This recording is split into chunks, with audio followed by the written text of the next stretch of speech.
प्यारे भैया बहन, आज का दिन आप सभी के लिए मंगलमय हो। हम लोग जो कल पढ़ रहे थे, आपको उपनिवेशवाद और आदिवासी समाज, उसी का एक पार्ट है यह प्रमुख आदिवासी विद्रोह। आदिवासियों के द्वारा 1747 से लेकर 1947 तक लगभग 70 विद्रोह हुए हैं, 70 आंदोलन हुए हैं, जिसमें से कुछ प्रमुख आंदोलन हैं जिसकी चर्चा हम आज आपके बीच में करेंगे। पहला विद्रोह है पहाड़िया विद्रोह। पहाड़ी क्षेत्र में रहने वाली जो आदिवासी समाज के लोग थे वो बहुत ही लड़ाकू थे और अपनी सीमा के अंदर में अतिक्रमण को रोकने के लिए 1778 ईस्वी से लेकर के उन्होंने एक लंबा खूनी संघर्ष प्रारंभ किया। इनके विद्रोह को देखकर अंग्रेज डर गए और इनसे समझौता करने के लिए बाध्य हो गए। इसके बाद आता है रंपा विद्रोह। आदिवासी एक बहुत ही उग्र जाति थी, एक बहुत ही उग्र समाज था। एक अद्वितीय उदाहरण कहा जाए तो कोई दिक्कत नहीं है। गोदावरी नदी के उत्तरी क्षेत्र में रंपा क्षेत्र है। उसी क्षेत्र में जो विद्रोह हुआ उसको रंपा विद्रोह के नाम से जाना गया।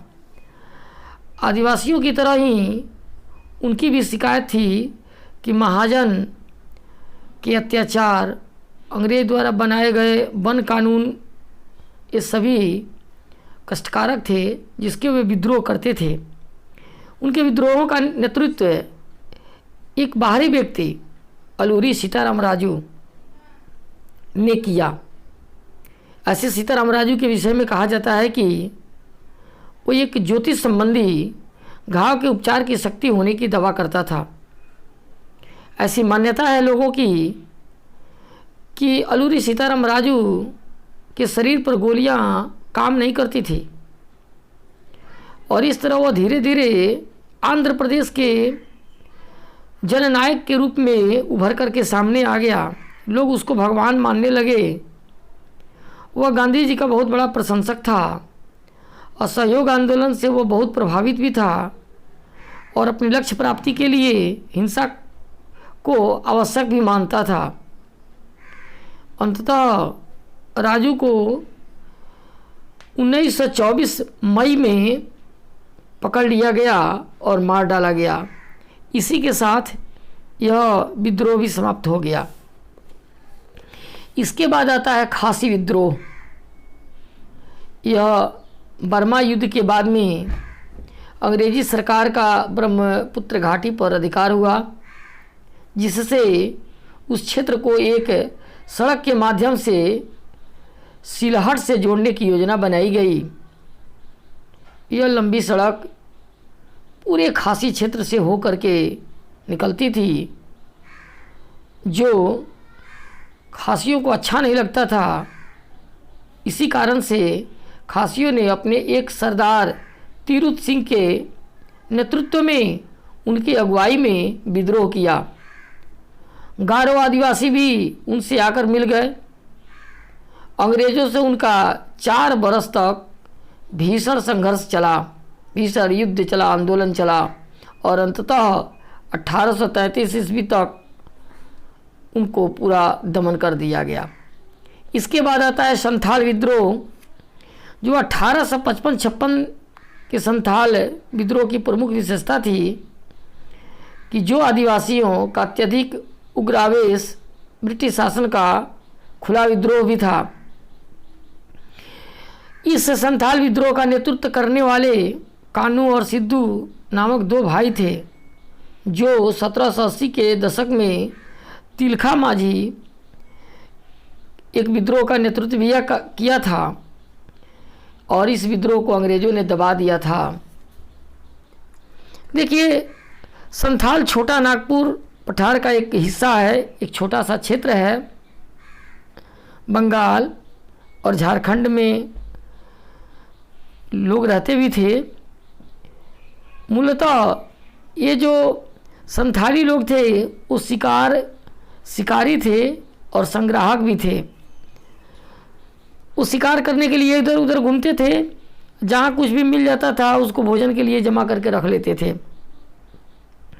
अस्थाई बंदोबस्त जब प्रारंभ किया गया उसके बाद से संथालियों को उनकी भूमि से वंचित कर दिया गया। उन्हें अंग्रेज़ों को भू राजस्व अदा करने के लिए भी बाध्य किया गया।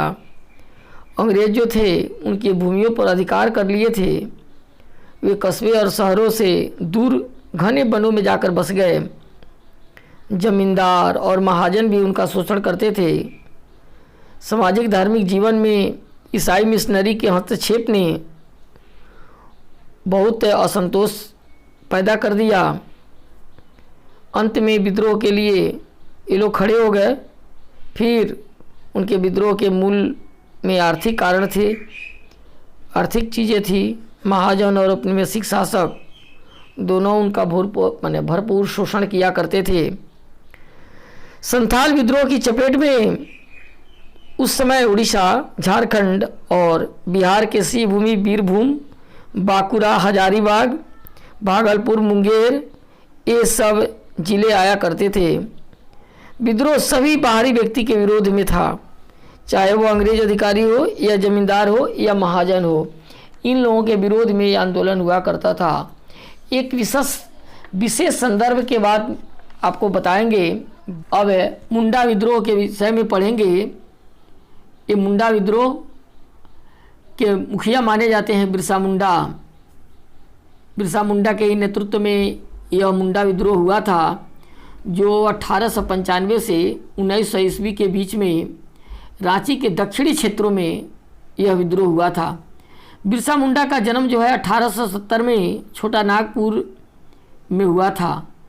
यानी छोटा नागपुर के रहने वाले एक निर्धन मुंडा परिवार में बिरसा मुंडा का जन्म हुआ था। बचपन में उसने पहले में भी मुंडा विद्रोह की कहानियाँ सुनी थी। उसने एक ऐसे स्वर्ण युग के विषय में भी सुना था जब मुंडा लोग, जिसको दिक्कू यानी बाहरी लोग कहते हैं, दिक्कू का मतलब होता है बाहरी लोग, के शोषण उत्पीड़न से मुक्ति चाहते थे। उनका यह स्वप्न था कि एक ऐसा समय आएगा जब हम उनके समुदाय के पैतृक अधिकार, पिता के अधिकार उन्हें पुनः मिल जाएगी। स्कूल में भी उसने सुना था कि मुंडा लोगों के लिए अपना खोया हुआ अधिकार को प्राप्त करना है, स्वर्गीय साम्राज्य को पुनः स्थापित करना है। इन सब बातों ने उस युवा और विकासशील मस्तिष्क पर गहरा असर डाला। इससे मुंडा विद्रोह या उलगन के नाम से भी जाना जाता था। इसका मुख्य उद्देश्य था आदिवासी समाज को सुधारना, अंग्रेज़ों को यहाँ से खदेड़ना, मुंडा राज को स्थापित करना। मुंडा बिरसा के विषय में बहुत सारी कहावतें प्रचलित है और कहा जाता है कि वे दैवीय और अद्भुत शक्ति उनको प्राप्त थी। ये भी कहा जाता है कि बहुत सारी बीमारियों का इलाज वो स्वयं करते थे तथा अनाजों को कई गुना कर सकते थे। उसने यह भी घोषणा किया था कि ईश्वर ने उसे अपने लोगों को कष्ट से छुटकारा दिलाने, विदेशियों की दास्ता से मुक्ति दिलाने के लिए ही भेजा है। शीघ्र ही हजारों लोगों को यह विश्वास हो गया कि भगवान हैं, उनकी समस्या के समाधान के लिए अवतार हुए हैं। वे उनके अनुयायी हो गए और उनको भगवान मानने लगे। बिरसा मुंडा ने गैर आदिवासी लोगों के द्वारा उनकी ज़मीन हड़पने लेने जमींदारों, महाजनों आदि जो बिचवलिया लोग हुआ करते थे, बीच वाले जो लोग होते थे, उनके द्वारा शोषण के विरुद्ध आंदोलन किया, विद्रोह किया। उनका संबंध छोटा नागपुर में रहने वाले मुंडा समूह से था। उस क्षेत्र के संथाल, उरांव जैसे अन्य आदिवासी समाज के लोग थे, उनसे आकर के मिल गए। वे सभी अंग्रेज शासन के आने से जो परिवर्तन हुए थे वह किसी न किसी रूप में सभी आदिवासी समाज नाखुश था। बिरसा मुंडा ने अपने अनुयायी से अपने गौरवशाली जो उनकी अतीत थी उसकी स्थापना करना चाहते थे, अपनी पुरानी परंपरा को स्थापित करना चाहते थे। बिरसा मुंडा की इच्छा थी कि लोगों को एक बार फिर से अपनी भूमि पर स्वामित्व मिले, मालिकाना हक मिले, वे एक जगह बस करके खेती का काम करें। जो बात अंग्रेज़ों की चिंता का कारण थी वह थी बिरसा मुंडा का राजनीतिक उद्देश्य, क्योंकि वे मिशनरी, महाजन, हिंदू भूस्वामी और औपनिवेशिक सरकार को निकालकर बाहर करना चाहते थे। उनका था कि इन सभी अत्याचारी हैं, इनको बाहर करो। उसके स्थान पर बिरसा मुंडा की अध्यक्षता में मुंडा राज की स्थापना करना चाहते थे, ऐसी उनकी सोच थी। इस आंदोलन का विस्तार धीरे धीरे देखकर अंग्रेज अधिकारी ने भी उसका दमन करने का निश्चय कर लिया कि इसको दबा देना चाहिए, और अंत में पुलिस ने विद्रोही को परास्त किया। दंगे का आरोप लगाकर बिरसा को 1895 में 2 वर्ष के लिए गिरफ्तार कर लिया गया था।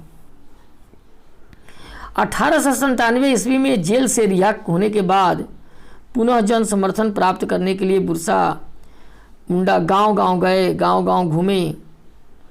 अपनी पुरानी प्रतीकों और भाषा के माध्यम से उसने आदिवासियों में चेतना जगाई। उसने रावण, दिक्कू और समस्त यूरोपियों का नाश करने, अपने नेतृत्व में एक राज्य स्थापित करने का आह्वान किया कि हम अपने नेतृत्व में एक राज्य का स्थापना करेंगे। लोगों ने पुलिस स्टेशन और चर्चों पर आक्रमण किया, जमींदार और महाजनों की संपत्ति पर हानि पहुंचाई, उनको लूट लिया।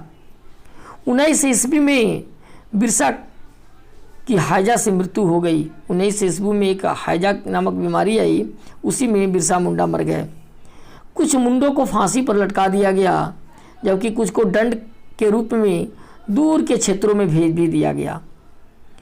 यदि यह आंदोलन बिरसा मुंडा के मृत्यु के साथ समाप्त हो गया, और आंदोलन 2 दृष्टि से अधिक महत्वपूर्ण भी था। पहला, इस विद्रोह ने एक बार फिर सिद्ध कर दिया था कि आदिवासी लोगों में अन्याय के विरोध विद्रोह करने, औपनिवेशिक शासन के विरुद्ध अपना आक्रोश व्यक्त करने की पूरी क्षमता है। वो जब चाहें जैसे चाहें कर सकते हैं। दूसरा था कि अंग्रेजी सरकार को ऐसा कानून पारित करने के लिए बाध्य किया जाना चाहिए जिससे बाहरी तत्व उसकी भूमि पर बड़ी आसानी से कब्जा न करें। अंग्रेजी सरकार ने छोटा नागपुर किराएदारी कानून 1908 के माध्यम से मुंडों की शिकायतों को कम करने का प्रयास किया है, और इस प्रकार से यह आदिवासी समाज का विद्रोह का समापन हो गया। आज के लिए इतना ही। धन्यवाद।